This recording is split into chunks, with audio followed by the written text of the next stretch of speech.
Good evening, everyone. Welcome to another episode of Transfer Carnage. And boy, I'm telling you, tonight was carnage. I'm smiling, and I'm going to be nice to Avi, my co-host, because it's my fault I'm late, people. But listen, better late than never, hey. And listen, it's all about we're here, man. The main thing is we're here. And Avi, I know you're not very happy with me today, but listen. As a forfeit, I'm going to be nice to you tonight. How's that? For me being late and messing up the show with 10 minutes late, I'm going to be nice to you. How you doing, my brother from California? Very disgruntled. Who configures their computer at like 140? Not me. Not me. It was you. Not me. It must be the kids. Honestly, I can only blame the kids. But, even though I'm the boss, we know they're the boss, right? Yeah. So anyway, it's good. It's good to be here. It's good to be here, Sunny, as always. And do you want me to introduce Jess, or do you want to do the honors? Do you want to do the honors? No. You have to do the honors. I'm not worthy. Of introducing our special guest today. You shouldn't have turned up today, Grizz. No, man. It's over to you to introduce our special guest today. Yeah, we've got another American, so you're outnumbered today, Grizz. I want to welcome Jess. At Jacinho. She knows ball, she knows Arsenal. Great content. Make sure you guys give her a follow. But welcome, Jess, your first show with us. Yeah, this is awesome. I mean, I'm more chill about the late thing. No problem with me. I'm excited to talk transfers and Liverpool and all that kind of stuff with you guys. So yeah, let's do it.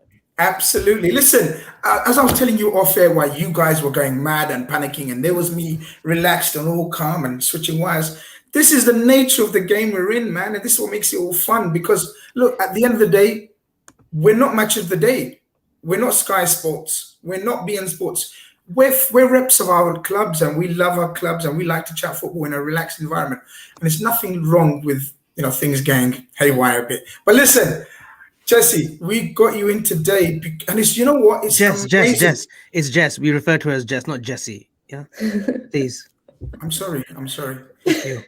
Jessica, my apologies. He's right.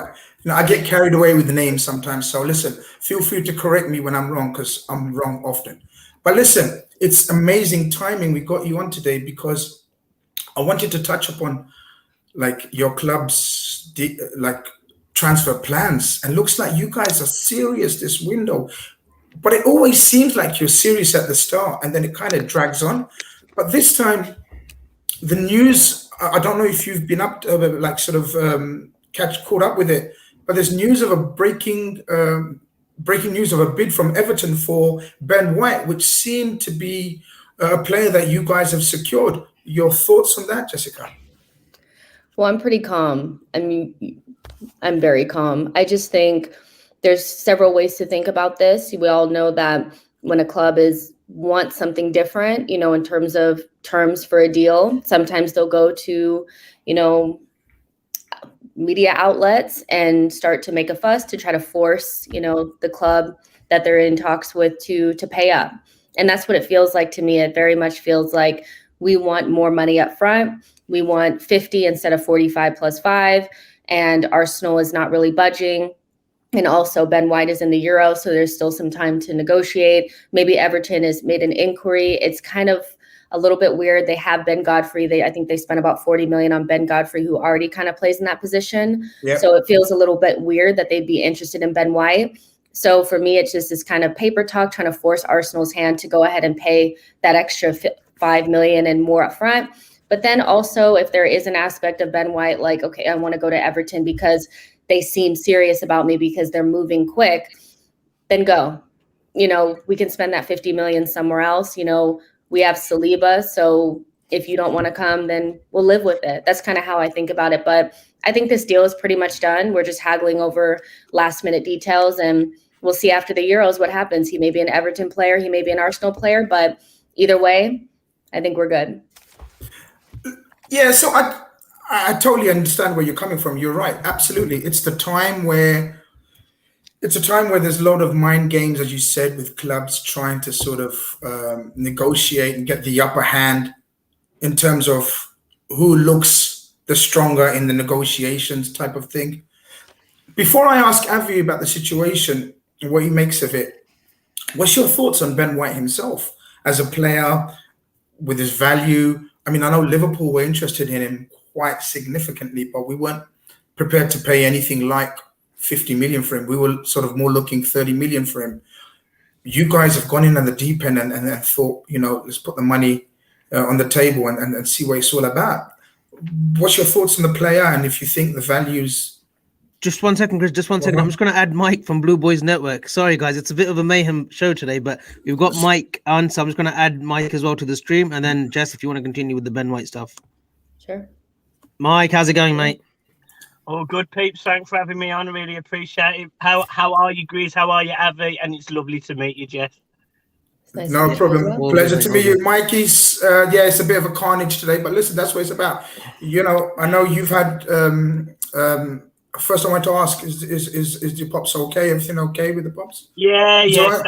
The sound. I'm sitting in the car now, as you can see. I've literally rocked up. I thought, you know what? I won't. Dedication. Won't disturb the little one. I'll just jump straight in the car and just do it out there. I'm sitting outside a doctor's next to my house. Lights on, shining bright, ready to go. Amazing, beautiful. But listen, it's this amazing time, because I was just asking Jessica about the Ben White situation. Everton have made a bid. I just wanted Jessica's thought on the player himself. What do you think of him? What do you know about him?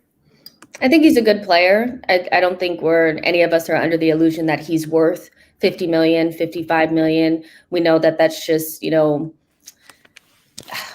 don't know, Premier League tax, being a part of the English national team tax, things like that. So I think he's a good upside player. He's somebody that, could potentially be worth a lot more in the future. He seems like, for Arteta, he would be our version of a John Stones, next to Gabriel. He's a good age. He's 24, which is, a little bit more of a safety net versus somebody like Saliba coming from a different league, being 20 years old. So I think he's good. He's good with the ball at his feet. I don't necessarily think he's an amazing defender, but I don't think that's why we'd be looking for him. It's more about playing the ball out of the back, being comfortable on the ball. We have Rob Holding. He's not really comfortable like that. So he's a good player, but we're overpaying. And anybody who wants to buy him will overpay, because that's just what you have to pay for Premier League proven players that are English and in the English national team. It is what it is, but good player. Good player. Mike, Jessica makes some tremendous points in terms of the ball playing side of him, being young, English, the Premier League tax and everything. You've recently, I think last season, bought Ben Godfrey. Yeah. And so similar situation, I think you paid about 30 million for him, was it? Something like that? I think it was 25, but there's a 25 add-ons, whatever. Yeah. So, and now it's turned out sort of that it's just breaking news that you guys have made a bid for Ben White. Matched the bid, I think. Is it Jessica? Matched the bid? Is the news coming out or something like that? They're paying what Brighton wants plus more money up front. Okay. But it's also been reported that it's not a bid. There's no formal offer. It's just that's what they're willing to pay. Okay. My thoughts, Ben White?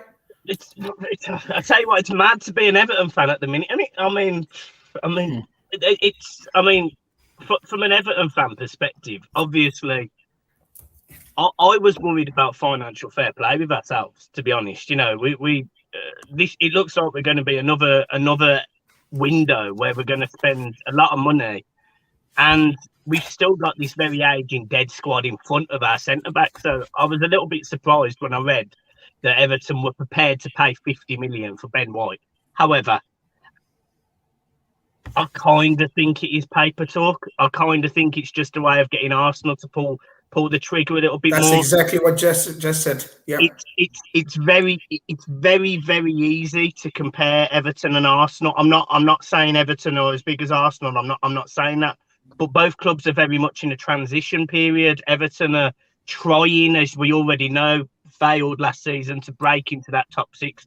Arsenal have slipped down and again trying to break back into it. It's very easy to compare Everton, who's getting a new stadium, prepared to spend money, young squad, with Arsenal, who has got a young manager, a young squad, want young, hungry players. So I really do think that I think he'll be an Arsenal player at the end of the window, and I'm not buying into Everton really being prepared to spend 50 million on Ben White. I'm really not. Avi, Ben White fan. I'm not going to lie. Let me just quickly give my opinion because it's the least valuable out of our lot. So I'm just going to give mine. I think he's a fantastic player. I'm a massive Ben White fan. I think he's going to develop into an absolute Rolls Royce of a defender. Yes, he needs to develop more on the sort of his actual defending, but I think that comes with experience, playing with better players around him. I think he's ready for the next level. I hope I haven't sort of infiltrated your thoughts, Avi. You can give your thoughts now. No, I think he's a good player. Look, he had a great breakout season at Leeds. Came to Brighton last season. I thought he found it tough at centre back, and then I think Potter sort of transitioned him into a deep lying midfielder, which sort of helped him mature a little bit. I think he showed a lot of intelligence in that role as well. Whether he can lead the line in an Arsenal back four, I don't think he can. I think with Everton, I think Godfrey's a brilliant defender, but I know he's played off the left at times for the Ev. And then you've got obviously Keane, who's been tremendous for the last sort of 18 months. Mike, you might disagree, but I think he's been pretty good. So I think Ben White, I think it is more sort of, he's sort of banned for Arsenal. I think Everton, I think it's just paper talk. I think Everton obviously have just made an appointment, which has been a bit controversial, as we know in the last 48 hours. We'll come to that. But no, I think Ben White is probably Arsenal bound myself, Grizz. So let's just assume that Ben White is Arsenal bound. What else are you looking to do in this window, Jessica? What else do you think Arsenal need to do in this window, and what's likely?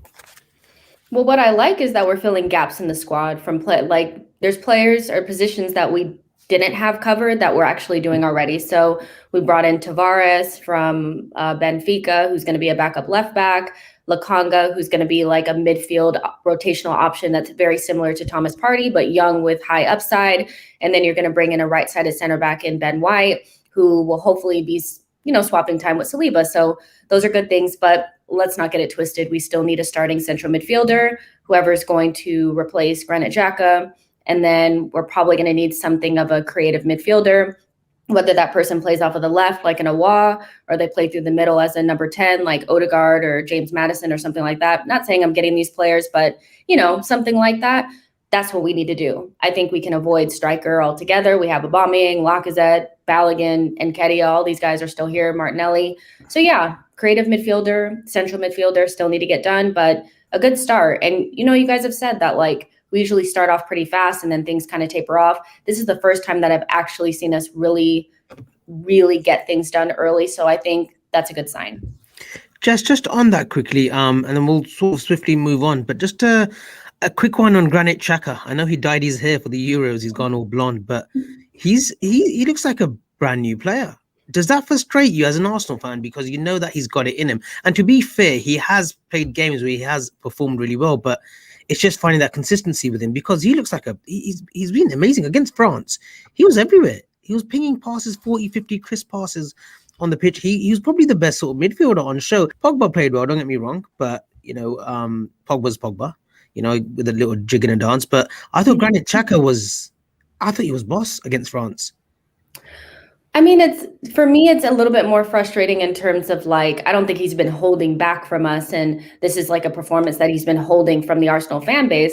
It's just, we've never had the right players around him in order to get the best out of him. It's a squad building issue. They brought him in and they never gave him a box-to-box, like a mobile box-to-box player to play next to him. And that's an issue.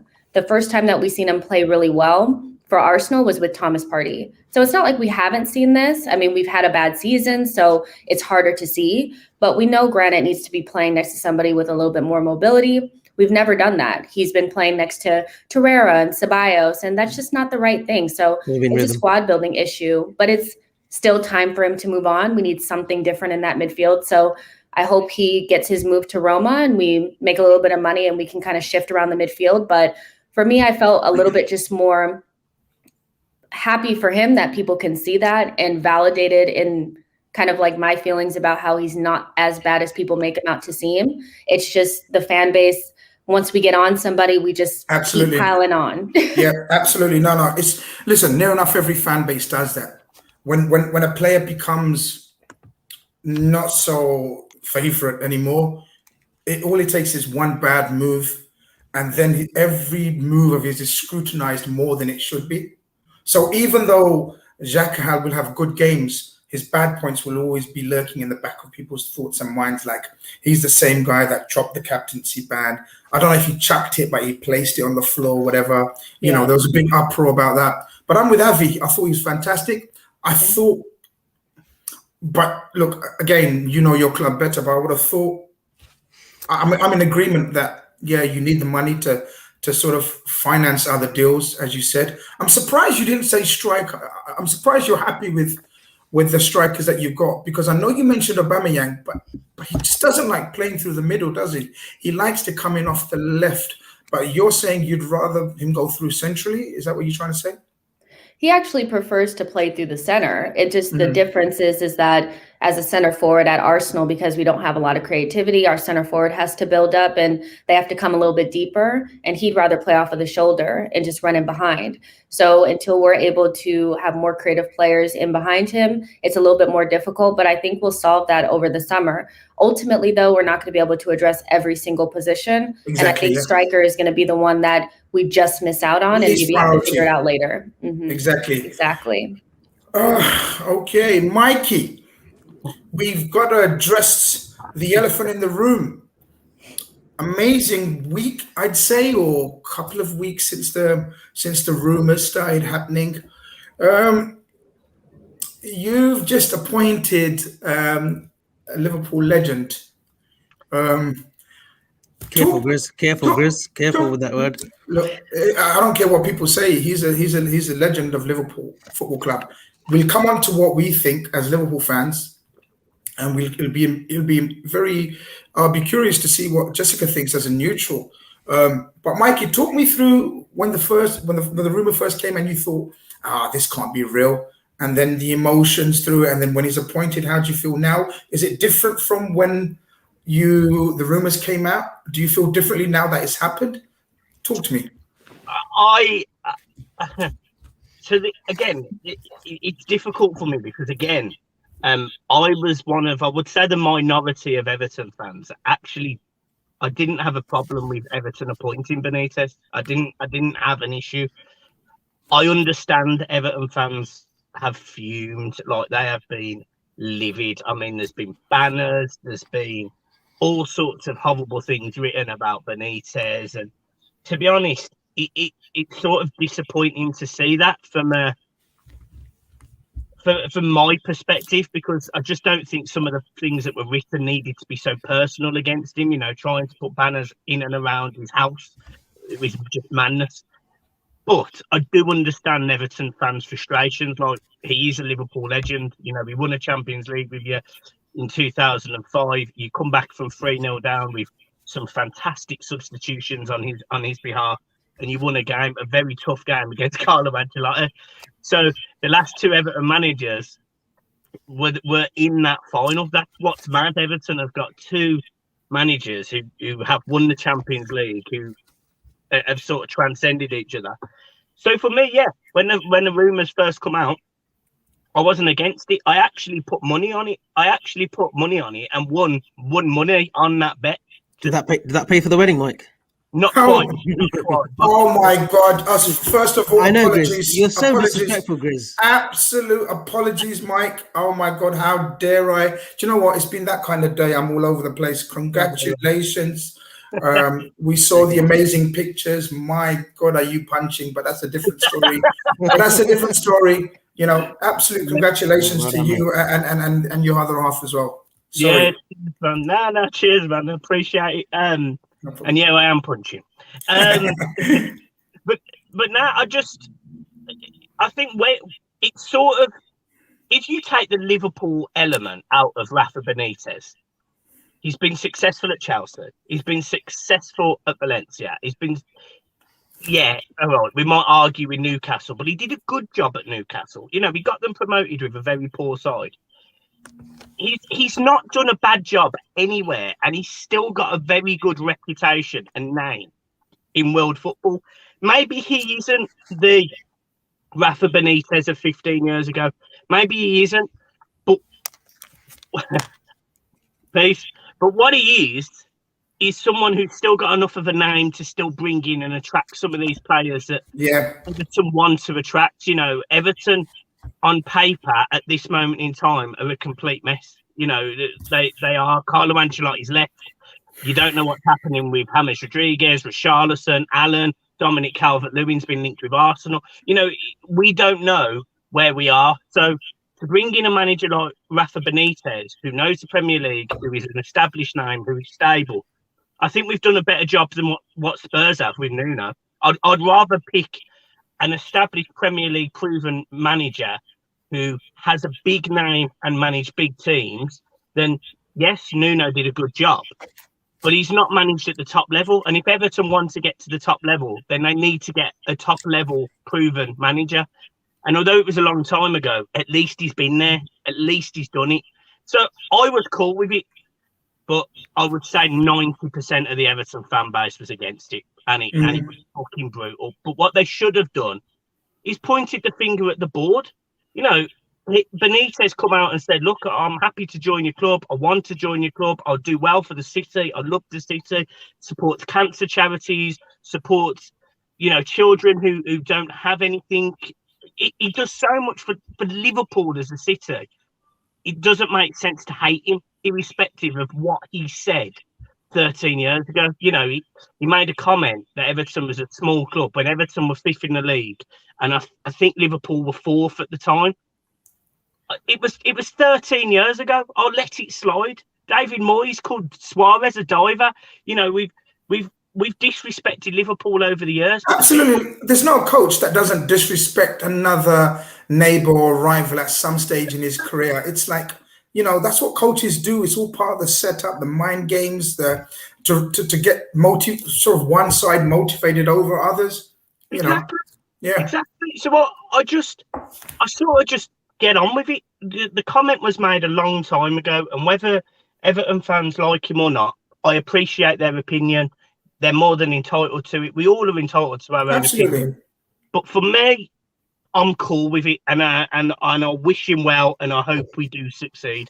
And at the end of the day, if we don't succeed, we're going to be in exactly the same boat we was 18 months ago, looking for a new manager yet again.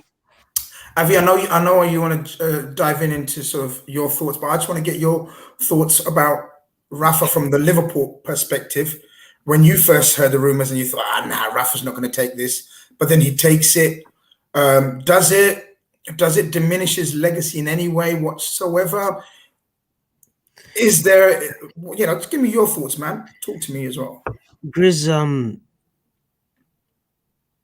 when it first was linked, I didn't think much of it. I thought, I think Mashiri's up to his old tricks here, just to try and wind up Liverpool fans and whatnot. But then the more and more the week went on, the more and more his representatives didn't really deny it. You thought maybe because of his wife, Monty, and the two daughters are based in Liverpool. They were still based in Liverpool when he was at Newcastle as well. You thought, hang on a minute, this actually could become a reality.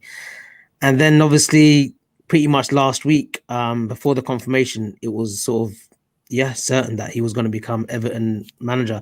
I think it's a fantastic appointment for Everton. I really do. He's not washed up, as many are claiming. He's went to China for a little project, for a payday, really. He's come back. He's looking for a fresh job. He's trimmed down a bit as well from what I've seen from the latest pictures. So he's been working on his fitness a little bit. But he's like me, you mean? Yeah. And, you know, he's done a really good job at Newcastle. We know what he's done at Liverpool, Valencia prior.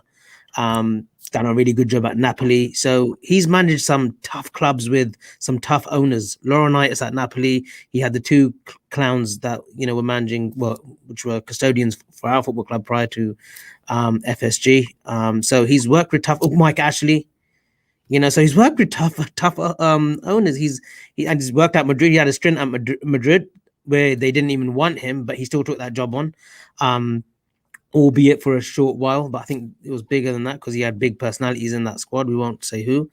I think he'll do really well. As a Liverpool fan, I'm over it. Like literally, I'm over it. Maybe I won't understand it because I'm not really from the Liverpool area. Maybe it hurts more for the local, which I totally understand.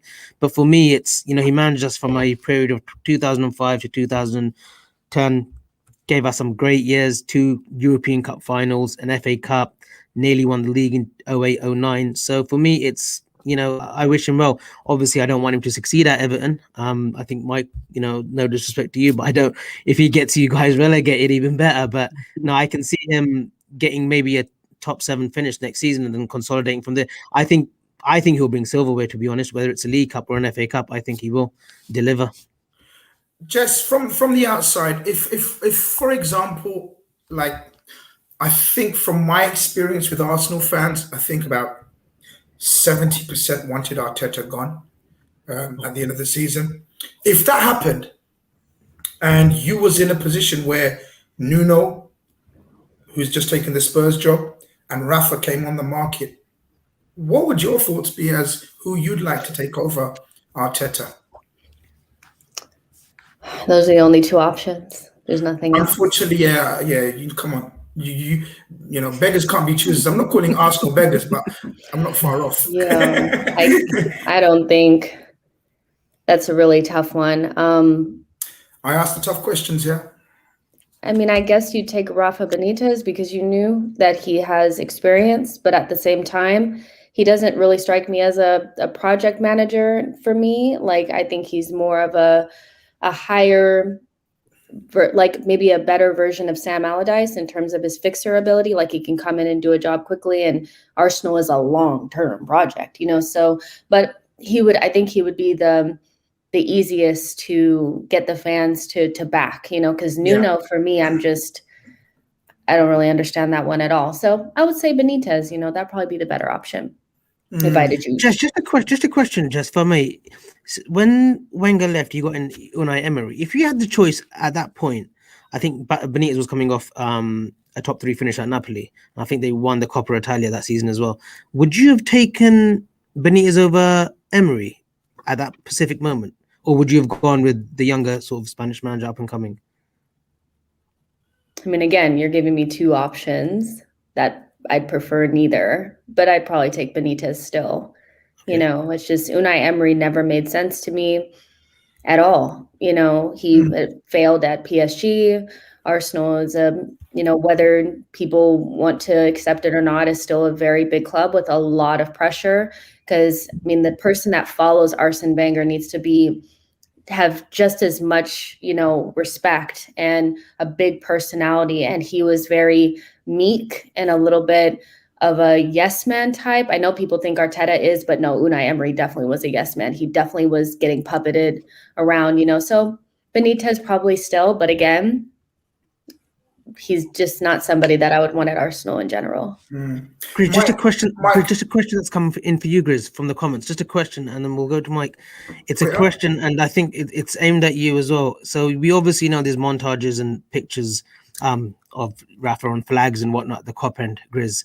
Would you now sort of like take him away from the Kop and just put him away? I wouldn't have that flag, especially on Merseyside Derby Day. I think it's absolutely disrespectful to take his face away from that. People are saying replace it and all that kind of thing. It's not that deep. It really ain't. My overall thinking and feeling is I'd rather he didn't go to Everton. But I understand that he's a professional. And we know he's the top professional. No, you don't have to take it out. Take that off my screen. Don't you know what I mean? Yeah, exactly. You don't take off, you know, he's a legend. You don't do something silly like that. That's disrespectful. What he's done for the community, especially around Hillsborough, will never, ever be forgotten. And it can't be wiped off out of history. It can't be. It's important. That's not, it would be silly and sad. So he would forever be an absolute legend. I just don't wish him well in this job. You know, he's had so many jobs in his career and you wish him well wherever he goes. But this is one of those jobs where you don't wish him well. You know, we understand. No, some may not understand, but we can respect that he took a job for whatever reasons. He has his reasons, family, locality, everything. But in terms of the flag, I think the best thing probably is to just make a new flag, maybe. You know, something around that's got Jurgen Klopp in it, because, you know, sorry, Jurgen Klopp's in there, but something different. Maybe put it away, but never. We can't replace that picture and put another one in. So, like some silly fans are saying, that would be wild. Not replace, but just take him out. Then just take him off. Then not even take him off it. No, just put the flag. Make a new flag. Make a different flag. Something else. Don't have to be sort of remembering that. Particularly. So, it's a difficult one. I'm sure the Anfield crowd will come to a resolution of what they're going to do about that. It'll be interesting to see, intriguing to see. But Mike, now that you've got Rafa Benitez, how does it change the outlook from Everton's point of view? Like we were talking about, sort of seemingly Ben White is off to Arsenal, and then maybe it's the pull of Rafa that could sway things in these kind of situations, these kind of deals. Because if you get the option of choosing to play for Arteta or Rafa Benitez, most will choose Rafa Benitez. Are you encouraged by that? Does this give you hope that you could have a good summer where you can bring in some good players, big players? I think first and foremost, Rafa's job is to stabilise what we've got. And if he can do that, then he's already done well. Because, Alan's been linked with Real Madrid. Rodriguez could go to AC Milan. Moise Kean could go to PSG. Calvert-Lewin could go to Arsenal. Richarlison could go to Real Madrid. You take them 5 players out of Everton and we've got some serious issues. There's no aiming for top 7 there. That's fighting off bottom 5. But I trust Rafa to do a better job than I did, for example, Nuno. So I'm sort of an open book with him. I don't know. A lot of Everton fans have come out and said, oh, he's washed up. He managed Newcastle. He went to China. I think it's unfair to judge a manager like that before they've even started. So he's a clean slate for me. But he has got the reputation that you need. And that's kind of sells it to me over any of the other managers who were available. There was Gautier available from Lille, just won the league. Everton didn't approach him. There was, big managers like Conte, Everton. We need to be realistic. We weren't going to go in for Conte. Could have gone back in for Big Sam, Mike. Well, maybe we've got the Spanish equivalent. I don't know. But I trust that Rafa knows what he's doing, and hopefully he builds us up. But again, as I say, Grizz, it's an open book at the minute. This summer's massive for Everton Football Club, but he's got constraints. We do have issues with financial fair play. I'd be shocked if Everton go out and spend mega money this summer. I really, really would. Really? I would have thought, wow, I thought that he'd be backed. It's not that he wouldn't be backed. It's I think we've got serious issues with financial fair play. Like serious issues like. But has the financial fair play been relaxed this season?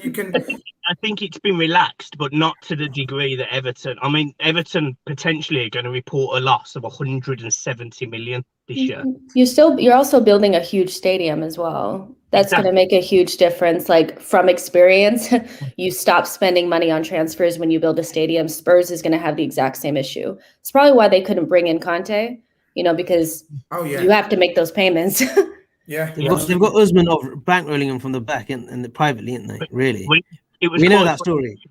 It was quite funny actually, because the picture that was released, and I don't know if you guys saw it, but there was a picture of the Everton CEO, Rafa Benitez, Leighton Baines, Duncan Ferguson. There's a little guy in the middle, and the little guy is Usmanov's nephew, and you just know these little touches. They're just like, he's definitely there. There's no getting around it. But Everton have spent £530 million to finish 10th in 5 years. That's where we are. So he's got a huge job in stabilising a team and spending the right money on the right players, because in the past we haven't done that. So he's got a huge job, and I hope he delivers.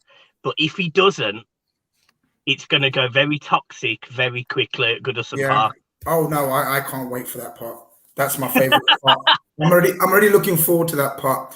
Arsenal and Everton are 2 clubs where the fans just have absolute no patience, man. It seems like, But listen, It is what it is, man. We've spent far too long talking about Everton, I think. Now, I'm only joking. I'm only joking. But listen, we're Avi, I tried to quickly ask you.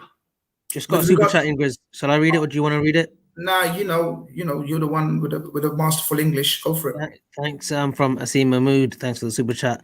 Looks like the market has started to move. Come on, Liverpool. Let's finalize the Wijnaldum replacement and get an exciting attacker to help the top four. Personal favourites: Tielemans and Rafinha. Time to invest. Thank you, Asim.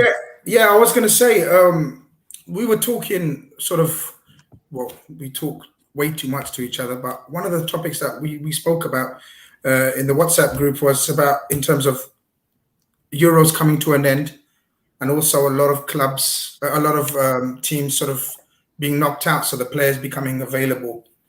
But I want to touch upon, before we go into the players that could be sort of involved in the Euros and the Copa, while we got Jessica as well, I want to ask about Bissouma.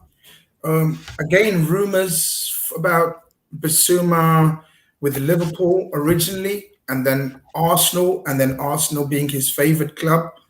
And now we hear about Arsenal concentrating on, tell me, Jessica, the guy's name. I can't, the guy you bought from Belgium. Lokonga. Mm-hmm. Near enough agreed a deal. That indicates, Avi, I think, in my opinion, that indicates that then Bissouma is not priority. Where does that leave Bissouma, you think, in terms of what he does? And do we go back in for him? It's a tricky one because we don't really like going back for players who have said no to us. And to all reports, it seems like he preferred Arsenal. We don't normally like players that not fully 100% committed. Is that for me? Yeah, it's for you, bro. Okay. Yeah, look, Bissouma was obviously liked. He probably still is liked by the Liverpool scouting team and whatnot. We like him. He obviously has a massive love and affiliation with Arsenal Football Club. He wanted to join them. His hero is Patrick Vieira. So you can understand that kind of point of view. But as an up and coming player who's 24, I'm looking at two projects here. Arsenal are nowhere, no disrespect to you, Jessica, and any Arsenal fans if they're watching, but you're not in that same stratosphere as Liverpool right now, currently. We've had a freakish season with the amount of injuries that we've had and the personal tragedies that we've had as a football club. We will be back at the top. We will be fighting for the title. We will be going man for man with City, perhaps United as well, and probably Chelsea as well. Of course, Chelsea, because they're spending big. It does make me feel, what is Bissouma's agent doing as such? Like, is he trying to fend off other teams? Has there been more interest from maybe a Manchester United? Because I know the Pogba talk will come up again now. What's happening with him this season? Fred has flattered to deceive. Matic is getting on now, 33, 34. McTominay. So you think that maybe other teams are coming in for him. But yeah, it's just a weird one with Bissouma. You'd think that, we've got rid of Wijnaldum. We did like Bissouma. Why that deal hasn't happened? And I know there's a gentleman's agreement of 40 million. I have an answer. Do it. Say it. We haven't sold Xhaka yet. Until we sell him, we can't go for Bissouma. So you guys, like, people always question the pool. Like, we do have something with the African and French players where they just love us, So if he knows that there's an offer on the table from Liverpool, but he's waiting around for something else, and maybe just for us to sell Xhaka. Jesse, do you actually think that you're going to go for two central midfielders? So you think this Lokonga guy, and you're going to go for a Bissouma type as well? Aren't they similar? No, I think because Lokonga is very similar to Thomas. They have very similar qualities in terms of being a little bit more long-legged, more box-to-box, whereas Bissouma is a little bit more close, more tight, more central defensive midfielder, very much a 6. And we need both. You need a box-to-box and somebody to protect the back line. I think you saw my tweet. I'm very tired of people trying to tell me that Thomas Partey and Bissouma are the same player, because they're freaking not, So for me, it's like, I want Bissouma to come. Like, I think that's the most obvious player to bring in. Neves is a no for me. We know we're not getting Locatelli. We need legs. We need players that can cover from sideline to sideline and box to box. I think it works.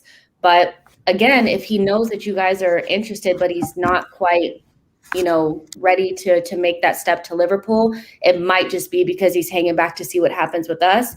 He's definitely not our first choice, which is very strange. Like, there's somebody else in the fold that we're waiting for, but I do think that there's still a chance that we may come in for him, and I wouldn't be surprised if he was waiting, to be honest. From our point of view, who's our first choice, Avi? This is the $1 million question now. Like central midfielders, I don't know, have we discussed John McGinn? Have we discussed him on the previous show? We have, yeah. You got a short memory, because must be the old age, but we have discussed John McGinn.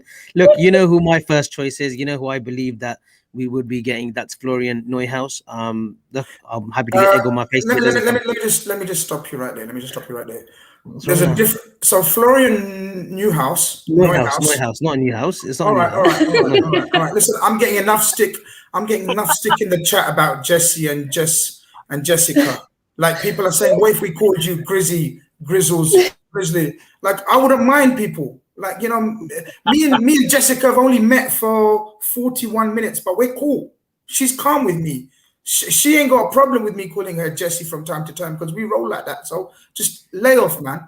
But Avi, going back to this chat, right? And guys, you guys are my witnesses, right? He said that Florian Neuhaus would be his choice of a central midfielder for Liverpool Football Club. No. My first choice was right. So that's the question. My first choice was Yves Bissouma, Grizz. This privately. I've raved about Bissouma. I think he's had a fantastic season. I think he's a perfect replacement for Wijnaldum. Not as energetic, maybe, but I think he's a little bit. He has similar traits. But I think we have walked from any sort of deal that we were going to do with Bissouma, because we're a club that doesn't hang about. We did that with Ismaila Sarr last season when we asked Watford what their price was for him, and then all of a sudden, 24 hours, we've gone and brought Diogo Jota. So I think we probably gave Bissouma a deadline, and they probably said, look, we can't make a decision yet, and then we've gone on to the next target. As you know, Liverpool live off this system that they have, the successful scouting team have, and they'll go to the next option. That next option, I believe is Florian Neuhaus. Germany have been knocked out. I would expect some kind of movement in the next coming days. I think it was today, wasn't it, the first official sort of transfer window where we can now start to talk to European clubs and whatnot. Absolutely. So I would have expected a Kanate unveiling video today or tomorrow, and then let's see what the next couple of days hold. We have a fan base right now, Grizz, very toxic, as we know on Twitter, like very impatient, especially now that Sancho has pretty much confirmed his move to Manchester United, and now everyone's like, tweeting at the owners, tweeting at Mr. Henry and whatnot, saying, where's our move? Let's be a bit patient. And let's see what. Look, there's a long time till the first game of the season. A hell of a long time. Yes, we do like to bring in our signings early, get them in for pre-season, but sometimes that's not always the way. As with Thiago and as with Jota, it does take time sometimes to get complex deals, especially during a COVID hit season. COVID hit 18 months. These deals are more complex because we do want sort of payment structures in place where we want them over a length of 4 or 5 years. I think Sancho's deal, that's been spread over 5 years as well, 17 million a year. So, it is one of those situations where we've just got to be a bit patient, and we will make the right signings. I still firmly believe that. Grizz, you were on the same train that we will have a successful summer. So let's wait and see.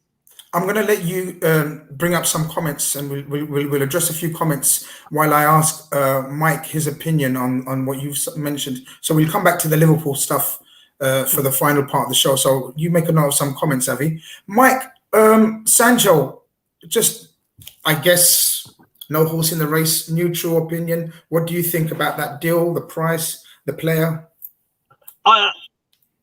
It's been a deal that's been going on now for 2 years, really. It's a player that I fully expected to be a Man United player last summer. 90 million. In today's money, that's probably about right. Arguably, he's done well in Germany. That doesn't necessarily mean that he's going to do well in the Premier League. So I think it's a bit of a gamble. However, look, there's no doubt he's a quality player who's got everything, can beat a man, can score goals. He's a good signing for Manchester United. The issue Manchester United have is the manager that's looking after him. So Yeah, they can bring in they can bring in Messi for all intents and purposes. Yeah, as long as Ole's at the wheel. They're winning nothing. Yeah, exactly. Avi, some people in the wanting to throw a few questions. I haven't got access to the comments today. Anything that stood out to you that you want to address? Just a Sancho one, just a Sancho news. No, Avi, what happened in January? So people obviously still seething over January. Well, I No, suppose we're not talking about January again. Yeah, forget about January. People always want to look backwards, not forwards. You know, we've got to look forward. Where we've just Grizz, there's one here, Grizz. If you want to take it, any truth in the rumors, Goretzka, Coman, and Gravenberch, so you can hit all three stones together. So there's definite links to 2 out of the 3. Goretzka's the one that I haven't personally heard anything on. But again, it's very similar to the Thiago situation where he's coming up to the final year, Avi. He's coming up to the final year of his contract and he's refusing to sign. I think Bayern are unwilling to sort of go big. It's the Sane deal that's wrecked all that now, because Sule's available as well. Sule's available as well now. Yeah, I was just going to say that, it's a small example of when you give one player such high wages and then everyone else comes knocking on the door and says, what about me? What about me? What about me? And then you have to make some hard decisions. They bought Sane on some insane wages.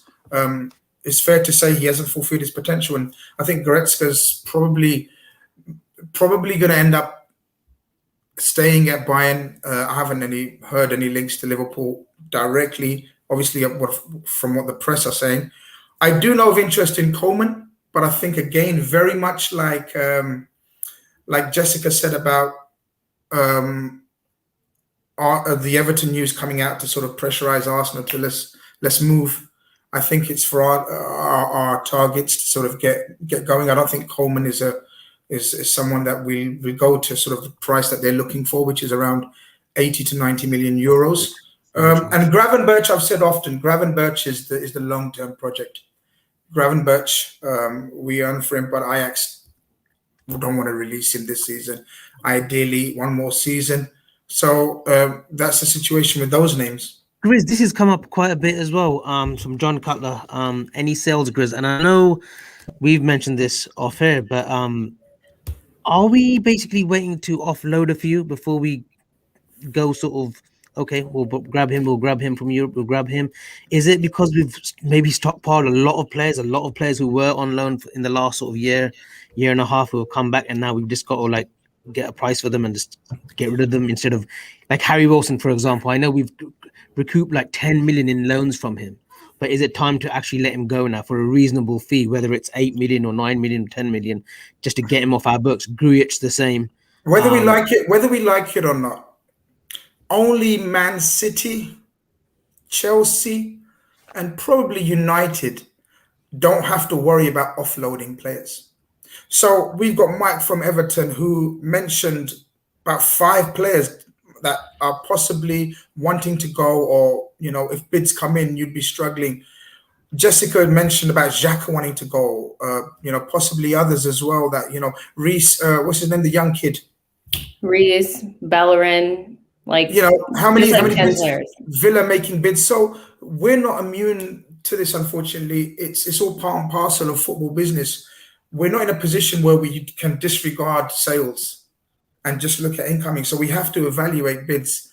It does seem like we're trying to create a pot and then go and get our targets. I don't think it's reliant upon sales, but I think it's reliant on the type of targets we can go for once we know how much is in. From what I know, we're trying that's the next best thing. If we can't get him for now, we're trying to secure a deal for Gravenberch for next summer. But they're not budging. They know Gravenberch will be worth a heck of a lot of money next season, and fair play to them. But we're trying our bit. But Mike, I want to say, so, looking at your squad, and, you was quite honest and brutal about the state of your squad. I wouldn't have thought Ben White makes sense. And you said, yeah, it probably doesn't make sense. It makes more sense for Arsenal than you. What would you say your first priority is in terms of a position, any player that you've got in mind? Yeah, so we need a right back. you know, first and foremost, we need a right back. The one that I want is Max Aaron, but I think we're going to struggle now that Burundi has left Norwich. So I'd quite like Lamperty at Brighton. Thomas Meunier. It's again, it'll be a name that no one's heard of because that's sort of the way that Marcel Brand kind of works. You know, he likes to go out and get these, you know, established players, and he'll get one or two of them, i.e. Allen, Decore and Rodriguez, but then he'll go under the radar and get a Ben Godfrey when no one really knew anything about Ben Godfrey. So I don't know who we're going to sign at right back, but that is an absolute priority for Everton. Coleman's been a fantastic servant, but he's finished. He's not top level anymore. Mason Holgate and Michael Keane will probably, I suspect they'll both leave. And if that happens, that's why Ben White makes sense, because he will play centre-back alongside either Yuri Mina or Goddard. Mike, do you think James is gone then? Yeah. There's talks from Milan today, isn't there, this evening? Yeah, I think James is gone. I don't think they had a good relationship at Real Madrid, Benitez and him either. I think he doesn't necessarily fit with the way that Benitez plays football. We all know Benitez likes to have every single player pushing, likes to be quite aggressive. He did it with his Newcastle side. He did it with himself. You know, he works them to the bone. I don't think James fits that model. I'll be sad to see him go because, you know, when he has played for Everton, he's been fantastic. But unfortunately, he probably isn't. I'll let you do your super chat and then I'll crack back on. Got another. Grizz, you sure this ain't one of your family members? I see Mahmood. Thank you once again for the super chat. I'm not happy if it is like spending this kind of money. Thank you very much. Basuma isn't the ideal replacement for Wijnaldum. We need someone who's more box to box, but more importantly, who can chip in with some assists and goals. Our reliance on fullbacks to provide for our attackers needs to be tweaked. Would you agree with that, Grizz? Yeah, look, I agree and kind of disagree with that. I agree that Basuma isn't the ideal replacement for Gini. I'd say they're different types of players. Gini was more versatile in that he could play the box-to-box role, as he proved for Holland in the Euros. We deployed him in various roles. I think Basuma is mainly a destroyer, but for his national team, he does play in a more advanced role. And even in previous, yeah, he was known to have a brilliant strike on him. So, which unlike Gini can't shoot for shit. Like that was one of his criticisms, man. For fuck's sake, like my baby daughter can kick the ball hard. But he's got 16 and 26 for Holland, I think. Yeah, tap-ins. You realize, isn't it? Tap-ins and headers, man. Forget that. We won't go into his Holland role, but yeah, I do it. But then I do agree with what he says about we need more. Someone who can chip in with goals and assists, someone who can get. We struggle to get people in the box, like on the edge of the box. We're relying on our fullbacks and then our three players in the middle, as opposed to someone, you know, sort of getting on the end of the box and trying to finish off moves. And that's something we're probably looking at for Neuhaus to do. He's very clever in those getting in those positions. A lot of talk of this Octavia Grizz from Porto, very similar to Coutinho in terms of style of play, close control, very nippy with the ball, quick. Not having it. Not having it. As a player, don't rate him at all. Yeah, man, he's pure. Nah, man, I don't even want to be rude to him. Not having it. He's not Liverpool. I mean, I don't know if Arsenal and Everton want to snap him up. You know what I mean? But no, he's not Liverpool's levels. You know, talking about James, his love and desire for the game reminds me of Ozil near the end at Arsenal. Do you see a comparison of Jessica? I mean, you know, I don't want to go back to Ozil, but you know, and now from the Arsenal fans that I speak to, that criticism is being levied at your captain. I think he's your captain, Aubameyang. Is he still your captain? Mm-hmm. Was it just Is there any justification for doubting his leadership, his hunger, his desire?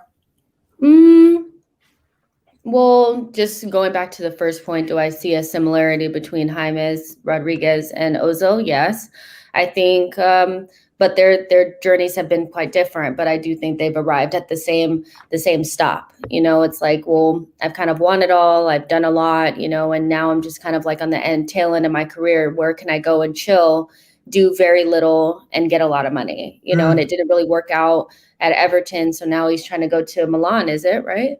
Milan, So. yeah. So we'll see what happens with that. But in terms of Aubameyang, I think it's just unfortunate. We have to remember the circumstances in which, you know, have happened this season. Ozil, yes, he signed a contract and then he fell off. And it seems like the same thing happened to Aubameyang. But I think it's quite different. We started out the season with not a single creative midfielder available in the squad. You know, that's going to really like significantly hurt Aubameyang, which I look at the club and say, you know, if you're going to spend the money on Aubameyang, you have to have somebody in the squad that can get him the ball because he doesn't create his own chances. So is that really Aubameyang's fault? Not really. I also think he got assurances on the types of players that were going to come in, and they didn't come in. We know that we were supposed to get Thomas Partey and Awa. We only end up with Thomas. That's an issue. And then they don't register Ozil, you know. So for me, I just think it started off bad. And then he had some injuries. He got malaria. His mother was sick. So I'm willing to give him like another season to see if he can come back into form. Because let's be real, like the guy was one of the best strikers in the league for the last 2 years. So I have a hard time believing that he's just the worst, you know. So I think Aubameyang will come back into form, but I'm not quite ready to be like he Ozil'd us. You know, I'm not quite there yet. He Ozil'd us. Brilliant. Yeah. Anything else in the comments, Mr. Grizz, there is some comments, and it's gonna be back to that one again. From what we've been told by GFFN, which is French's main national paper or outlet, yesterday night, Mbappe has made it clear that he is prepared to sit out his last year of his contract with Paris Saint-Germain. Grizz, Kylian Mbappe. Hope, please, for fans that are just bombarding Twitter right now and bombarding every outlet. Hope for Mbappe to Liverpool. I don't really like the way you asked me that question. Like you kind of just put me in that shit where I have to like give you a definitive answer. Like you could have just said, you know, your thoughts. I said hope. I said give hope. I said give hope. I don't own Liverpool. I don't own Liverpool. Listen, let me answer in it. I don't own Liverpool. I don't run Liverpool. Okay, I don't make the financial decisions. Let me turn it into. I know. What I do know. Yeah. Okay. Let me make it. Go on. Okay. Do you feel that over the last sort of 18 months, right, that a presentation has been proposed to Kylian Mbappe, his family, or representatives, whoever they may be, and say, look, if you join Liverpool Football Club at 22 for the next 4 years, this is where we think you can develop to. Whereas we think that if you go to Madrid now, with all the turmoil that's gone on there, Ancelotti's not going to stay there for 3-4 years, guys. He's not going to last 2 years there, right? And with Benzema's 34, Varane looks as if he's going. So I don't know what he's really going for. He might have seen the players that have gone there, the Rodrigos, the Viniciuses, the Brahim Diazes, who are similar age, who haven't really excelled. Do you think Liverpool have proposed something similar and said, look, come to Liverpool, do a 3-year stint here, you'll be 25, and, you know, off you go to Madrid? Do you think something like that has happened in the previous sort of year or so, maybe? So what we do know is Jurgen Klopp and the owner himself have entertained the Mbappe family. Now, I'm sure they didn't link up to say, yo, what's happening? What's the weather like in Paris? What's the weather like in Liverpool? Exchange niceties and said, yeah, we should have a barbecue sometime. That's logical, right? So that's a logical way of thinking about it, that we know of absolute interest in Kylian Mbappe. So when you have interest in a player, especially a business that is smart as Liverpool's, you know that there are certain players in the world or certain investments that you make, you know it's a banker. You know you invest in this player or this entity, the returns are huge, the commercial revenue is huge, everything makes from a business point of view Not even if you don't look at it from the sporting point of view, which is magnificent, he's without doubt probably the best. I mean, we may touch upon his, penalty miss. I don't think that really does any harm to him long term. We know he's the best young player in world football and probably about to become, after Messi and Ronaldo, the best player in world football. So from that aspect, it makes every sense. Everywhere you look in social media and media, and you guys, Mike and Jessica, probably noticed that even though Man City are the richest club in the world, Chelsea have got money to burn. The only other club that's ever mentioned in the same breath as Kylian Mbappe, apart from Madrid, is Liverpool. Is that right, guys? Yeah? So there's a reason for that. And the reason for that is because the people around Mbappe and the people around PSG know, especially in the French media, that we have an interest in him. Of course, it's a long shot whether we get that deal over the line. But to say, like a lot of people are saying, that we've got absolute no chance and there's no interest, defies logic to me. It makes no sense, because for the last 2 years, the only two clubs that have been mentioned is Madrid and Liverpool. And Madrid because that's his childhood club, and Liverpool because he said before he believes in the project that Klopp's doing with his team. He's called us a fantastic team, a machine. He doesn't talk about other clubs like that. That's after meeting Klopp. Klopp spoken to his father, again, for the purpose of trying to get the services of his son.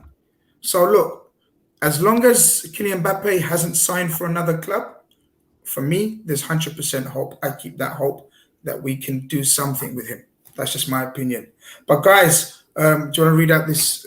Yeah, that's a chat from Mika Johnson. Hope I've pronounced that. Mohammed Bulfasi of GFFN. Grizz, you know what that stands for, don't you? Or you don't want to attempt it? Said Rafael Varane is expected to join United. Sancho, Varane, Trippier. Yeah, there's been interest from Trippier to United, and Ndidi or Rice. What a window. Again, with these kind of things, what a window. Look, they've got Sancho. That's what we know so far. If they end up with all of them, then it's what a window. If they only end up with Sancho and then Trippier, that's not what a window. So look, people are linked with everyone. Arsenal, Jessica will tell you, have been linked with about 10 players just in the last week. This kind of shit is that time of season. I don't know if Mike has been linked with many players. I haven't seen any names for Everton. Is there been any names, Mikey, that you can fill in with us? Linked with Everton? There was when we had Carlo Ancelotti as manager, but now because it's been so all about managers, we've literally been linked with no one. Before then, we were linked with Koulibaly, which was just madness. That wasn't going to happen, but we were linked with him. We were linked with Isco from Real Madrid. We were even linked with Philippe Coutinho, which again wasn't going to happen. Now we're going to taking our scraps. Yeah, well, and now, the only player that we've been linked with recently is Matheus Nunes, who plays for Sporting Lisbon, young lad, 21 years old, very aggressive central midfielder, good ball carrier, not Premier League proven. So again, a bit of a gamble, 15 million. And we have also been linked with Trippier.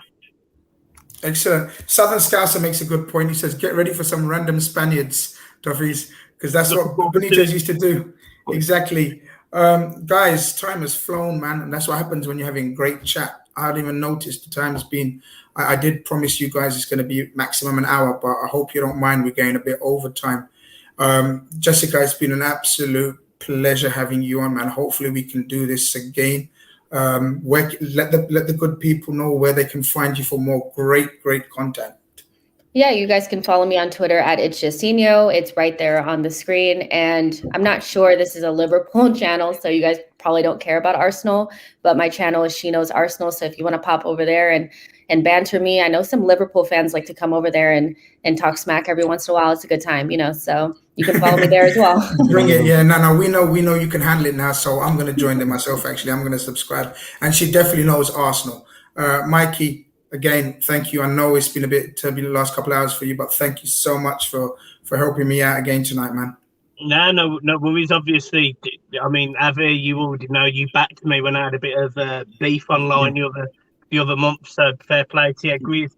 Obviously, we've known each other a while now. Watch you on the big 60 Turkish and that. So got all the time in the world for you. The banter you have with Saeed is hilarious, like absolutely hilarious. 2 peas in the pod, aren't they?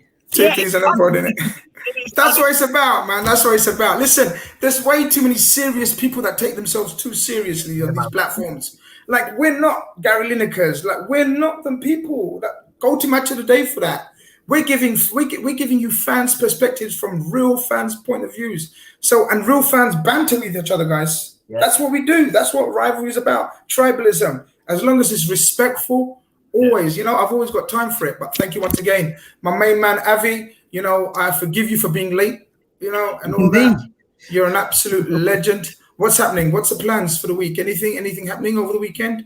No, it's 4th of July celebrations. So of course, I will be here and there and celebrating with the in-laws, unfortunately. But my father-in-law's great. He's not a bad crack, so it's good. Just before we sign out, guys, please visit the lfcdt.com website. We've got some great new merch.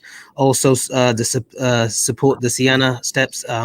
Let's get her treatment in America. So please, guys, sponsor where you can. And yeah, that's a wrap. I don't want to close the show out, so Grizz, I'll let you have the final words. No, there's no more final words, man. I think it's been a fantastic show in the end. All the mayhem that I caused at the start, I was a little bit late, but that's all it is. But apart from that, hope you guys enjoyed the show. We've got, what day is it tomorrow? Wednesday? No, Friday Thursday. Tomorrow, Friday. Yeah, close enough. One day out. Tomorrow is the European show, isn't it? The final one in the series. No, it's the second to last one. We've got Damn, there's one more. I'm joking, Chris. It's a good one. It's a good one. For all those who haven't been in a European Cup final, just come in and tune in and just have a little listen long. So it's all good. Yeah, it'll be brilliant. But listen, guys, we couldn't leave the show without another dig at Everton. Come on, Mike, you know the score. That's how it works, man. But brilliant, guys. Have a wonderful evening or day or afternoon, wherever you are in the world. We hope to see you next Thursday again for another episode of Transfer Carnage. Peace out.